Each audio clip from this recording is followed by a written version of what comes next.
एक गांव में रमेश नाम का टीचर रहता था। जिस पाठशाला में रमेश बच्चों को पढ़ाता था, उसी पाठशाला में एक बरगद के पेड़ पर शैतान का साया था। वो शैतान मौके की तलाश में था कि किसी तरह किसी आदमी के अंदर घुस जाए। एक दिन रमेश बच्चों को पढ़ा रहा होता है। अरे मास्टर जी, देखना राजू डरावनी कहानियाँ सुना रहा है। मुझे डर लगता है भूतों से। अरे नहीं पर ये फाला झूठ बोल रहा है, मैं तो इसे सच्ची बातें बता रहा था। अरे राजू, ये क्या बोल रहे हो? मुझे कुछ समझ नहीं आ रहा है। अरे सर, ये सा को फा बोलता है, तोतला कहीं का।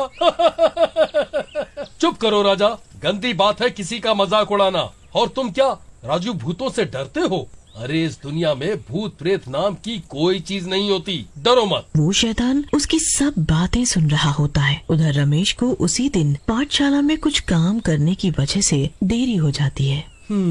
आज तो काफी देर हो गई पाठशाला में। जल्दी जल्दी कदम बढ़ाऊं, नहीं तो घर के लिए लेट हो जाऊंगा। तभी वही बरगद के पेड़ वाला शैतान उसके सामने आ जाता है। कहाँ भागे जा रहे हो मास्टर जी? सुना है आपको लगता है कि इस दुनिया में भूत प्रेत नहीं होते। अरे कौन हो तुम और मेरे सामने क्यों आ गए? तुम डर क्यों रहे हो? मैं तुम्हें कोई हानि पहुंचाने नहीं आया हूँ, बल्कि अब तो मैं तुम्हारे साथ तुम्हारे अंदर ही रहूंगा। मुझे तुम्हारे जैसे ही आदमी की तलाश थी, अब तो मेरी बल्ले बल्ले। ऐसा कह के वो शैतान रमेश के अंदर प्रवेश कर जाता है। अरे ये क्या हो रहा है मुझे? मेरा तो सर दर्द से फटा जा रहा है। रमेश फिर अपने घर चला जाता है। उधर उसकी बीवी मीरा, जो कि स्वभाव से काफी लड़ाकी होती है, उसका घर पर इंतजार कर रही होती है। आ गए मास्टर जी, ज्ञान पेल के दुनिया को। जब देखो स्कूल स्कूल, अरे कुछ टाइम हमें भी दे दिया करो। वैसे भी तुम कोई झंडे तो गाड़ नहीं रहे लाल किले पे। हाँ? इतना सुनते ही रमेश को गुस्सा आ जाता है। अरे चांडाल तो मैं हूँ, लेकिन हरकतें तेरी हैं चांडालों जैसी। कान चला डाले बोल बोल कर, तुझे तो घर के बाहर ही फेंकना पड़ेगा। ऐसा कहकर रमेश मीरा को उठा के घर के बाहर फेंक देता है और घर को अंदर से बंद कर लेता है। अरे मर गई रे मर गई, मार डाला इस मास्टर की औलाद ने। कमबख्त, इस मास्टर की इतनी हिम्मत कैसे हो गई? ये तो चूहा था चूहा, न जाने शेर कैसे बन गया। ओह मेरी कमर, मैंने कमर का तो कमरा ही बना दिया। अपने भाइयों के पास जाती हूँ, वही इसको बताएगा। ऐसा कहकर मीरा वहाँ से चली जाती है। अगली सुबह रमेश तैयार होके स्कूल के लिए निकलता है। रास्ते में उसे स्कूल का ही दूसरा मास्टर मिल जाता है। अरे रमेश, क्या बात है? बड़े ही स्मार्ट लग रहे हो। क्या हुआ? भाभी कुछ ज्यादा ही प्यार करती है लगता है। क्यों, बहुत हंसी आ रही है तुझे? चल जरा साइड में, खोपड़ी खराब कर रखी है सुबह से। ऐसा कहकर रमेश दूसरे टीचर को झाड़ी के पीछे ले जाता है और मार देता है। उसके बाद रमेश स्कूल चला जाता है। स्कूल पहुंचकर वो अपनी क्लास में जाता है। अरे पर बड़े स्मार्ट लग रहे हो, कसम से सारी लड़कियां आपकी फैन हो जाएंगी। अबे चुप कर, लड़कियां ही क्यों सर, आपके ऊपर तो सारी टीचर भी फैन हो जाएंगी। ऐसा कह के सारे बच्चे जोर जोर से हंसने लगते हैं। रमेश को बहुत गुस्सा आता है और वो उन सबको डांट देता है। थोड़ी देर के बाद उसको एक बच्चा अकेला मिलता है। बहुत हंस रहा था ना क्लास में, अब बेटा अकेले मिला है तू। अब तो तुझे मैं जिंदा नहीं छोड़ूंगा। ऐसा कहकर रमेश उस बच्चे को भी मार डालता है। ऐसे ही वो क्लास के बच्चों को आए दिन मारने लगता है। कुछ समय बाद स्कूल में बच्चों की रहस्यमयी मौत से गांव वाले भी काफी डर जाते हैं। एक दिन सारे गांव वाले मिलके मीटिंग करते हैं। मीटिंग में राजू के पापा कल्लू बोलते हैं। अरे भाई, ई क्या हो रहा है गांव में? पता नहीं काहे को सारे बच्चे मारे जात हैं। पता नहीं, सब के सब मरा जात है। कुछ पता नहीं चल पा रहा है।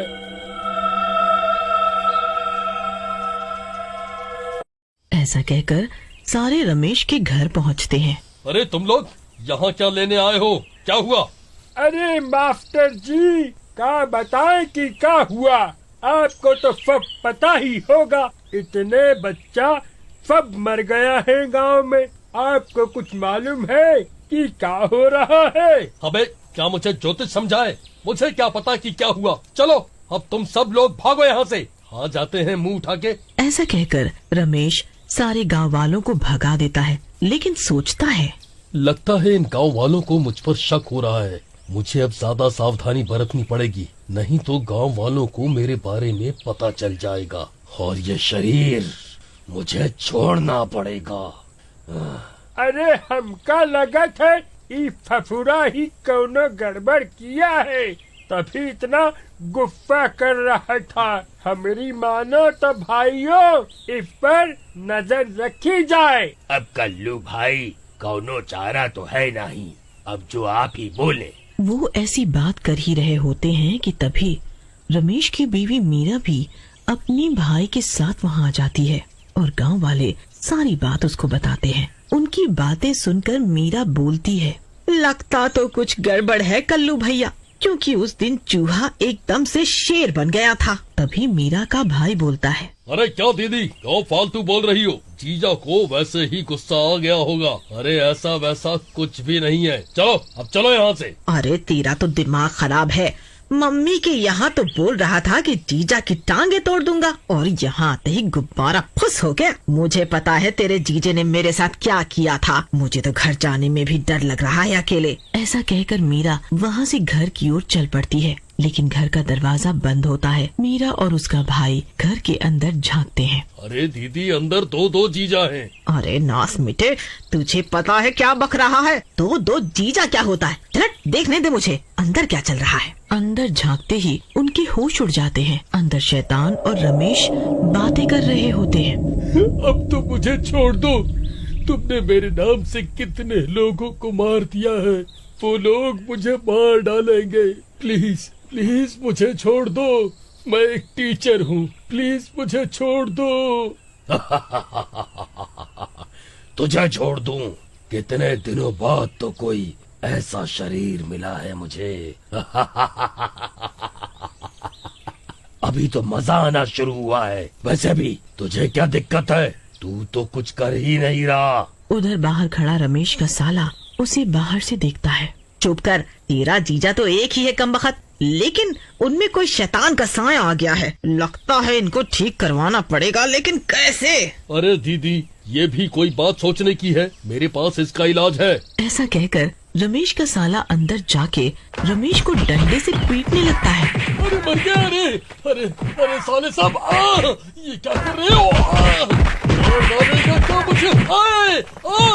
मर गया। रे बचाओ बचाओ। इतने में मीरा वहाँ आ जाती है। अरे क्यों मारे जा रहा है इनको?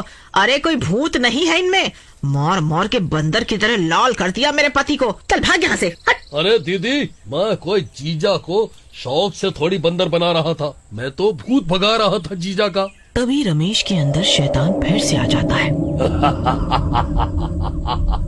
तुम दोनों मूर्ख, क्या समझते हो मुझे? इसके शरीर से निकाल पाओगे? मैं अब इसके शरीर से इसकी मौत के बाद ही निकलूंगा। तभी वहाँ कल्लू आ जाता है। हमें पता था ई फफूरा कुछ गड़बड़ करेगा, इसलिए हम इसका इलाज लेके आए हैं। अबे तोतले, लगता है तेरी गर्दन ही पहले तोड़नी पड़ेगी, ताकि तू ये बेसुरी बांसुरी न बजा पाए। तभी कल्लू एक हनुमान जी का लॉकेट निकालता है और रमेश के गले में डाल देता है। रमेश दर्द से तड़पने लगता है। ये क्या डाल दिया मेरे ऊपर? मुझे इतना दर्द क्यों हो रहा है? मुझे जलन सी क्यों हो रही है? अबे फफूरे, हनुमान जी के होते तेरे जैसे बीफ भी आ जाए तो भी मेरा कुछ नहीं बिगाड़ सकते, समझा क्या? उधर थोड़ी ही देर में शैतान पूरा ही जल जाता है और रमेश भी ठीक हो जाता है।